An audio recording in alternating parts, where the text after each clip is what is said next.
ایک دن میں بیٹھا ہوا تھا، اسلام آباد سے گیا تھا کراچی، نوکری میں تھا، تو ہم امی کے کمرے میں بیٹھے تھے، وہ اپنے سامنے بیٹھی ہوئی تھیں، تو میری ایک ہی بہن پاکستان میں ہے، اس کے تینوں بچے بھی آئے ہوئے تھے، وہ بھی آئی ہوئی تھی، تو ادھر صوفہ رکھا تھا تو اس پہ میں بیٹھا تھا، 2 لوگوں کا صوفہ تھا ہے وہ، تو والد صاحب برابر میں بیٹھے تھے، تو سب لوگ باتیں کر رہے تھے، تو میں نے کچھ 2-4 پیسے نکال کر کے والد صاحب کو ویسے ہی پیش کر دیے۔ تو میں نے عین اس موقع پر یہ کیا کہ جب میں سمجھا کہ کوئی نہیں دیکھ رہا ہے، ٹھیک ہے، سب اپنے اپنے گپ میں لگے ہوئے ہیں، کوئی نہیں دیکھ رہا ہے، تو میں نے اس موقع سے فائدہ اٹھا کے جلدی سے چھپا کے ابو کو، مجھے نہیں پتا تھا کہ امی دیکھ رہی تو انہوں نے بڑے زور سے کہا دوبارہ دو، جیسے وہ ذرا سختی سے بات کرتی ہیں، تو مجھے یہ تو پتا چل گیا کہ انہوں نے دیکھ لیا، تو میں سوچ رہا ہوں کہ یہ کیوں کہہ رہی ہیں دوبارہ دو۔ ان کا نواسا ساتھ بیٹھا تھا حمزہ، جو ماشاءاللہ 6.25 فٹ کا ہے، اس وقت 6.25 فٹ کا تھا تو مجھے تو انہوں نے بہت سختی سے کہا دوبارہ دو، اور اپنے نواسے سے کہا حمزہ دیکھو ماموں نانا کو کیسے پیسے دے رہے ہیں۔ تو میں نے جیب سے جو بھی پیسے نکالے یہاں رکھ کے والد صاحب کو ایسے یوں کر کے چھپا کے پیش کر دیے، تو ابو نے اٹھا لیے۔ تو دوبارہ جب امی نے کہا کہ دوبارہ دو، حمزہ دیکھو ماموں کیسے پیسے دے رہے ہیں نانا کو،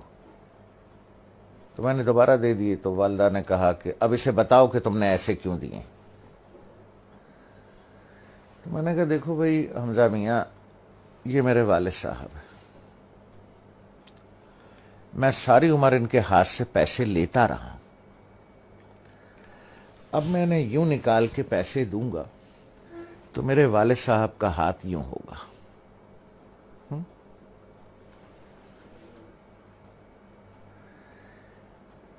اور وہ آدمی جو ساری عمر اپنے باپ سے پیسے لیتا رہا ہے، جب میں نے کہا اپنے بھانجے سے، میں نے کہا حمزہ میاں جس وقت ابو کا ہاتھ ایسے ہوگا نا تو میں تو مر جاؤں، مجھے ہارٹ اٹیک ہو جائے گا، میں زندہ نہیں بچوں گا کہ میرے سامنے میرے باپ کا ہاتھ پھیلا ہوا ہے،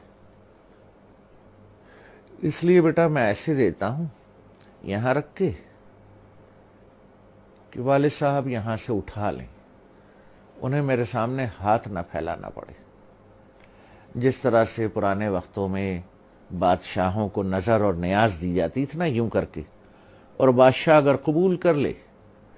اٹھا لے تو وہ نیاز قبول ہو جاتی تھی، جیسے آج بھی مزاروں پر ادھر ادھر پیروں کو ایسے کر کے نظر دی جاتی ہے، پیر صاحب ہاتھ لگا دیتے ہیں یا کبھی کبھی اٹھا بھی لیتے ہیں، تو سمجھیے وہ نظر اور وہ نیاز قبول ہو گئی۔ تو میں نے کہا بچے جس وقت میں یوں کر کے دوں گا اور ابو کا ہاتھ ایسے اٹھے گا میں تو مر جاؤں گا بیٹا، کہ میرے باپ کا ہاتھ میرے سامنے پھیلا ہوا ہے، تو اس لیے میں ایسے کر کے نظر پیش کرتا ہوں چھپا کے کہ کوئی دیکھ نہ لے کہ باپ ہاتھ پھیلا رہا ہے، نہیں نہیں نہیں، باپ نظر قبول کر رہا ہے، اس نے ہاتھ لگا دیا تو قبول ہو گیا۔ اب وہ حدیث مبارک کا مفہوم ذہن میں لائیں، جب سرکار رحمت اللہ عالمین صلی اللہ علیہ وسلم نے بیٹے کا گریبان پکڑ کے کہا کہ تو اور تیرے پاس جو کچھ ہے تیرے باپ کا، لوگ بھاگتے ہیں، میں آخری بات کروں، لوگ بھاگتے ہیں وہ فلانے پیر صاحب سے دعا کرا لیں، ہیں جی، وہ فلانے مزار پہ دعا کر لیں، وہ پیر صاحب کا جھوٹا پانی پی لیں، ہیں جی، وہ پیر صاحب کی جوتیاں اٹھا لیں، بخشے جائیں گے، ثواب ملے گا۔ ارے یار 2 عدد پیر تمہارے گھر میں بیٹھے ہیں،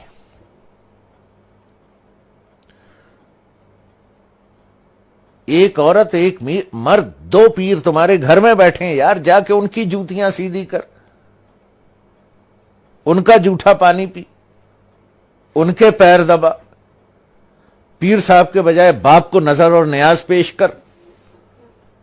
جا کے ابا کے جوتے پالش کر،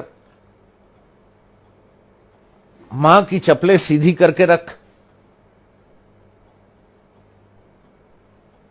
دو پیر گھر میں بیٹھے ہیں، ان کو چھوڑ کے اللہ کو ڈھونڈنے کہیں اور جاتے ہو، شرم نہیں آتی؟